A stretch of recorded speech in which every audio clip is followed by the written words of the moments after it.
Balls, the Cabinet Minister who's just hung on to his seat. Ed Balls, how are you reading the situation now? Who's going to be governing this country the day after tomorrow? Well, I've been here in this aircraft hangar for the last hour or so with no mobile phone coverage, so I'm slightly out of touch about what's been going on. So you've not had a single... All I know is I won my seat. Well, congratulations. And you've not had the moment you were expecting. Congratulations. Have you spoken to Gordon Brown in the last 2 or 3 hours? I spoke to him earlier on to congratulate him on his majority, which was rather larger than mine.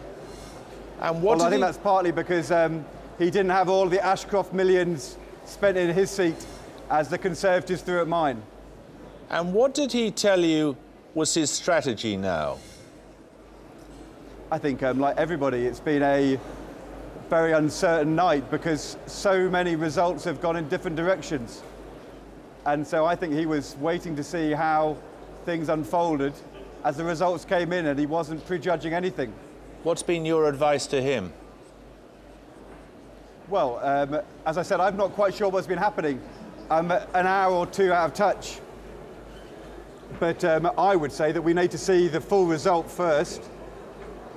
And as the Prime Minister, he will then consider the next step as his prerogative.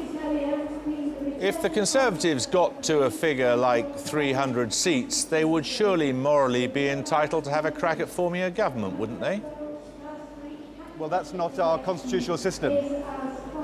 The first question is, can the Prime Minister form a government? And Gordon Brown's the Prime Minister. And I don't know what the balance of seats is going to be. And so I think we have to wait and see, Jeremy. So morality doesn't come into it. It's a question of constitutional niceties, is it? Well, no, it's about the way our country is governed. We've had an election. The voters have voted. But we're still finding out what the votes have actually meant for individual seats. And the question will be, can the Prime Minister form a government? And that is something which will be discussed, I'm sure, over the course of the next hours as we see the result.